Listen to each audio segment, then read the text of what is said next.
What black market did kids at your school run? I was in elementary school when pogs were big. Everyone had cool slammers and stuff, but I didn't have money for good ones. My dad made one out of 1/2 inch mild steel for me and used an engraving pen to make a simple pattern. Everyone was asking me where I got them from.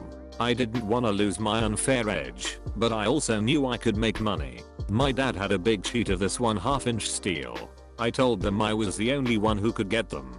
I sold them for $15 a pop. My dad kept 10, I got 5. And that's when I learned what overhead was. I went to a private high school with a strict dress code, ties, belt, etc. So I bought a bunch of ties and belts from a thrift store and ran a lucrative rental business out of my locker. Rent a swag. Used to crush up warheads and mix them with sugar. Sold them by the straw with the ends. Melted 50 cents a piece. Hey kid, want some death sticks? I used to sell Coke, the drink, because they didn't allow fizzy drinks to be brought in. Pablo Frescobar. I have family in New York and would go visit a couple times a year back in high school. Every once in a while we'd visit Chinatown in New York City and I'd end up buying $100 worth of fake watches, Rolex, Tag, Gucci, return to school and sell them for double than what I paid for them. My school used the metallic ends of pencils as a currency. Bronze was rarest, so it was the most expensive. Green was most common, so it was the least. We traded for erasers or pencil cases or a spot up in the Foursquare line. Eventually got banned, but we still operated with people acting as banks to keep the currency hidden and to keep transactions hidden. It's actually pretty impressive to trade and maintain value of a fiat currency like that. Apple laptops in middle school. Some had iTunes, some didn't, and the kids wanted it, so I apparently was the only one who knew how to transfer the installer with my USB. I put it on everyone's laptop for gifts, favors, etc. in return. Got caught by the sub that day. I told her it was my flash drive. I could do what I wanted with it. And that's how I got my second detention of my life. Edit. Gifts were typical middle schooler shit. Yu-Gi-Oh cards, fruit snacks, best food trades during lunch, gain in popularity and hang out with the cool people. Obviously they were taking advantage of me, but I didn't mind. Silly bands. I remember a kid made like $50 one day, wanting to get in on this craze. I remember saving up for a month and going to the dollar store and buying a couple dozen packs of these damn things. Only when I got home, I realized these packs were the ones that always contained exactly the same ones in every pack, and nobody thought they were cool or wanted any of them. About a month later they went completely out of style. It kept me up at night for a while. In high school, this guy sold socks in the hallways. I'd ask why there was a market, but I'm not sure I want to hear the answer. MP3s and CDRs were just becoming available. A guy I knew made a killing on mixed CDs. Every week he circulated forms to fill out, where you selected the songs you wanted on the CD. The newest hits were on the top and changed weekly. The rest of his library filled the rest of the form, and there was a space for requests. He'd deliver your disc the following week. He seriously made bank for a couple years until everybody started getting their own songs from LimeWire or whatever. I don't know what he's doing now, 20 years later, but I don't doubt he's successful. Edit. Just as a bit of an aside, since a few responses have mentioned LimeWire, when this guy started doing it in HS the only real avenues for music sharing were Usenet groups and IRC. I had the principal's secretary's handwriting down and used to sell hall passes for $1 each. Made a killing. Edit. I don't really know how much I made, but it was in the realm of $5 a day. Sometimes I went dry because you needed the actual pass paper, but I finally figured out how to get into the supply closet, slide the student ID by the latch bolt. I only took a few pads at a time, so they wouldn't get suspicious. Edit 2. I could also forge my mother's signature. Did it so well that when I brought in a note from her that she scribbled on the dash, they called her to confirm. When I was in the 6th grade, a teacher sold candy in between classes at marked up rates. A student decided to undercut her. That put an end to all candy sales. Apart from the 20 minutes before the morning bell rang where everyone crowded around the front of the school being an open-air drug market, there were always dice tournaments. The rules were 2 people put down X amount of money on a game. Then both people rolled 2 dice at the same time. Whoever got 7 or 11 first won the money. The winners of the first rounds would play each other for the amount of money they won in previous games. This went on until the bell rang, or it was broken up by teachers/school administrators.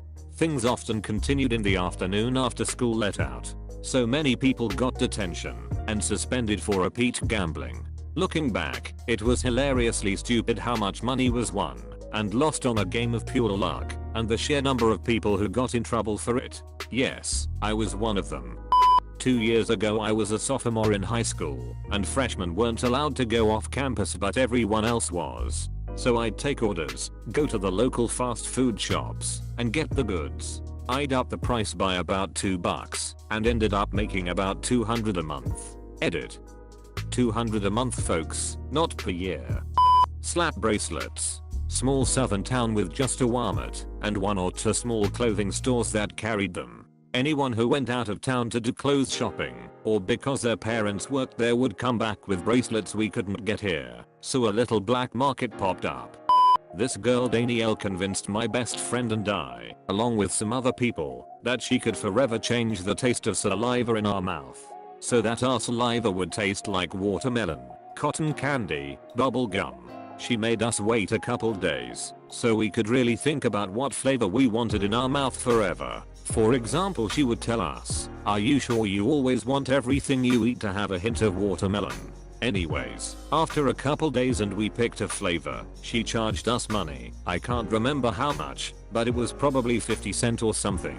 She made us chew on all this crazy stuff like paper clips, erasers, and other things. Obviously our saliva never changed flavor and she stopped this. But I worked at Starbucks a couple years ago in my hometown and she came in and didn't even recognize me, and all I could think about was how that girl had me chewing on paper clips.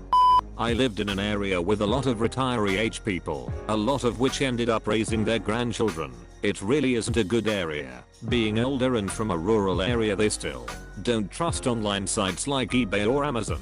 So I started ordering people things from those sites for actual money and added a charge for me to be making money off of it. It eventually got shut down because I got someone a USB in the shape of a pistol. It was the size of a USB and clearly a USB, but it didn't matter. The principal actually got the police involved to try to get me in real trouble.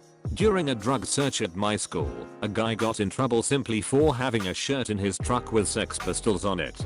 Zero tolerance is a freaking mess. The swim team or something was selling these fundraiser lollipops and they were insanely popular. I found the website on the wrapper and discovered I could buy my own way cheaper. I could also buy only the popular flavors. So I had only the best flavors and I could undercut the actual fundraisers by a quarter, still making over 100% profit.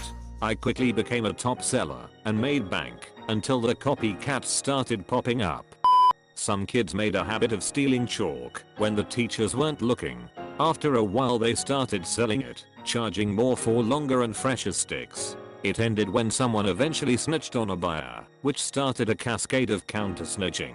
Many pockets were emptied, some with chalk, but most of the dealers had hidden their chalk and got away with it. But why did everyone want chalk? Underground hopscotch ring. I used to deal in whiteboard markers for teachers in high school. One teacher had a tendency to hoard them, leaving none for other teachers. I would take markers from him and provide them to other teachers in need. While there was no formal payment, I was given a little bit more leniency at times, requests to leave the classroom for a moment, etc. Once the marker would start squealing on the whiteboard, because it was almost empty, I'd get teachers giving me a nod, as if to say you got the goods. I'd then supply them with the marker color of their choosing, usually black. It was actually a lot of fun, and I never heard teachers talk about my systems or chastise me for taking markers. I was a Pokemon card smuggler. In 6th grade, my friend's dad overheard my friend and I talking about how much our Pokemon cards were worth. He was shocked to learn some were worth $10 to $20 a piece. He made the comment, "Shame they won't be worth that much when you go to sell them." That comment stuck with me, and a few days later I started selling my cards at school. I made a list of everything I had with prices next to them. I'd pass the list around during class and kids would meet up with me between classes to buy what they wanted. I was making crazy amounts of money for a middle schooler, and before long parents were complaining that their kids were skipping lunch because they were spending their lunch money on Pokemon cards. So the school banned them. But I still had a good bit of inventory to move. I did all kinds of things to avoid getting caught. I hid cards in a box of crayons. I put a few sheets of sleeves in the middle of a binder full of legit notes. I even hollowed out an old textbook to hide all my cards. Despite getting searched 3 to 5 times over the next few weeks, my cards were never found, and I was able to sell all of them before Christmas break. I ended up making close to $800 and was able to buy my entire immediate and extended family Christmas gifts with my own money for the first time. Once all the other kids learned how much money I had made, they were blown away and suddenly everyone was selling their cards. Problem was, no one was buying them anymore. TLDR. I started a one-kid Pokemon card black market, smuggling them into school, and got out of the game right before the bubble burst. My school was an extremely conservative Christian boarding school. Things that were forbidden were, by no means a complete list: jeans, for girls, shorts, for everyone, candy, any sort of food in the dorms, cell phones, any form of gaming system /TV/movies, playing non-Christian songs on musical instruments, clothes made by popular brands, R&F and Hollister etc. Naturally, there were a few students who started selling food, candy, and R&F/Hollister clothes. Why people bought these from them, I don't know, but they made huge amounts of money. A lot of the kids at that school were rich doctors' kids, so there was plenty of money to go around. One guy sold a box of Altoids for $15. We made a website that started as us doing stupid prank phone calls and jackass stunts. It turned into a homework sharing and answers to tests and quizzes that people would steal later. Luckily I wasn't involved by that time, but my friends weren't involved in graduation. Me and my best friend sold packs of gum in middle school. We'd make around $30 a day and the teachers were going crazy trying to find where all the gum was coming from. As model students they never suspected us. Marbles were big at my primary school. Real big. It got to the stage where they were only allowed for 3 months a year, as we would no longer discuss anything but the game. We had other make we wanted to pay for. That was marble season. Now you could buy a big bag of cat's eyes from the supermarket, but they wouldn't get you far. To play the high stakes games, you needed a spec egg, a glitter bomb, a tidal wave, or something exotic, but those suckers were pricey. Us poor kids couldn't afford those things, so we secretly gambled our marbles through the year. So when marble season opened, we had amassed enough marbles to really be ahead of the game. Being caught with marbles outside of marble season was bad. Real bad. One kid got 5 strokes of the cane. This being so, it was a big risk to hide in the shadows of the trees and sling those little glass balls about. Not only did it hone your skills for the season start, but you got good at taking the shot and then acting nonchalant. Marbles were currency. You could trade lunches with them or buy time on playground equipment. There was a good reason they banned marbles at my school. We turned it into some sort of mafia shit.